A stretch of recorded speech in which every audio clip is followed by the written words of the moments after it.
ನಾನು ಇವತ್ತು JDS ಅಧ್ಯಕ್ಷ ನಾನೇ. ಅಸಮಾನತರು ಈಗ ಸಮಾನತೆಯರು ಅಸಮಾನತೆಯರು ಅಂತ ಉಳಿದಿಲ್ಲ. ಈಗ MLAಗಳು ಅವ್ರವ್ರ ಅಸ್ತಿತ್ವ ಉಳಿಸ್ಕೊಂಡು ಅವ್ರ ಕಾನ್ಸ್ಟಿಟ್ಯೂನ್ಸಿಗೆ ವಾಪಸ್ ಹೋಗಿ ಗೆಲ್ಲಬೇಕು ಅಂತ ಹೇಳಿದ್ರೆ ಸಾಬ್ರ ಓಟ್ನಿಂದಲೇ ಗೆದ್ದಿದ್ದು ಈ 17 ಸೀಟು. ಚನ್ನಪಟ್ಟಣ ಪ್ರೂವ್ ಆಯ್ತಲ್ಲ. ಈ 17 ಗೆದ್ದಿರ್ತಾರಲ್ಲ ಸಾಬ್ರ ಓಟ್ನಲ್ಲೇ ಗೆದ್ದಿರ್ತಕ್ಕಂಥದ್ದು.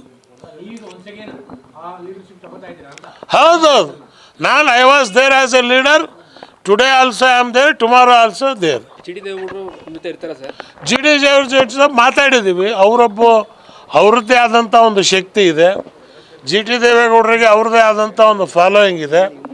ಈಗ ಅವರು ಕೂಡ JDS ಕುಮಾರಸ್ವಾಮಿ ಅವ್ರನ್ನ ಹೇಳಲಾರ್ದೆ ಕೇಳಲಾರ್ದೆ ಎಲ್ಲ ನಿರ್ಣಯಗಳನ್ನು ತಗೊಂಡ್ರು. ಈಗ ಅವ್ರ ಜೊತೆಗೆ ಮಾತಾಡ್ತೀನಿ ನಾನು. ಈಗ ಈಗಾಗಲೇ ದೂರವಾಣಿ ಮುಖಾಂತರ ಒಂದೆರಡು ಸಲ ಮಾತಾಡಾಗಿದೆ. ಮುಂದೆ ನೋಡೋಣಂತ ಏನಾಗುತ್ತೆ ಅನ್ನಕ್ಕಂಥದ್ದು. ಡೆಫಿನೆಟ್ಲಿ ನ್ಯಾಚುರಲಿ ಸಿಟ್ಟಿಂಗ್ MLA ಇದ್ದಾರೆ.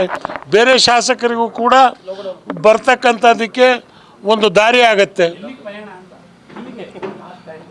ಎಲ್ಲಿಗೆ ಪ್ರಯಾಣ ಅಲ್ಲ, ನಮ್ಮ ಮನೆ ನಮ್ಮ ಶಕ್ತಿ ನಾವು ನಿಲ್ತೀವಿ. ಯಾರು ಇಲ್ಲ JDS ಬಿಡ್ತೀವಿ ಅಂತ ನಾವೇನು ಹೇಳಿಲ್ವಲ್ಲ. JDS ನಮ್ಮದು, ಅದನ್ನು JDS ತನ್ನ ನಾವು ಸ್ಟ್ರಾಂಗ್ ಮಾಡ್ತೀವಿ. ಹೌದೌದೌದು. ಹಾಂ,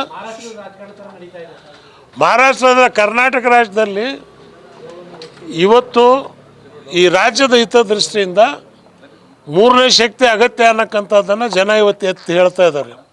ಸೊ ಆ ಮೂರನೇ ಶಕ್ತಿ ಹೇಗಿರಬೇಕು?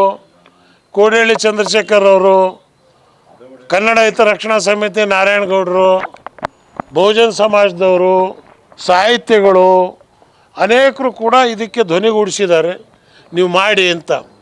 ಅದಕ್ಕೆ ರೂಪ ಏನಿರಬೇಕು? ಅದು JDS ಆಗಿರ್ಬೇಕಾ ಅಥವಾ ಬೇರೆ ಏನಾದರೂ ರೂಪ ಕೊಡ್ಬೇಕಾ?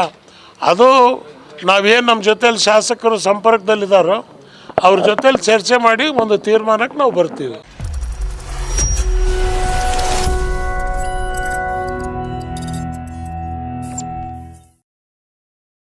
ನೀವು ಗಿರವಿ ಇಟ್ಟು ಬಿಡಿಸ್ಕೊಳಕ್ಕಾಗ್ದಿರೋ ಆಭರಣನ SDJ ಗೋಲ್ಡ್ ಕಂಪನಿಯವರು ಬಿಡಿಸಿ ಮಾರುಕಟ್ಟೆಗಿಂತ ಅಧಿಕ ಬೆಲೆಗೆ ತಗೋತಿದ್ದಾರೆ. ಅಷ್ಟೇ ಅಲ್ಲ, ಒಂದು ಕೂಪನ್ ಕಾರ್ಡ್ ಕೂಡ ಕೊಡ್ತಾ ಇದ್ದಾರೆ.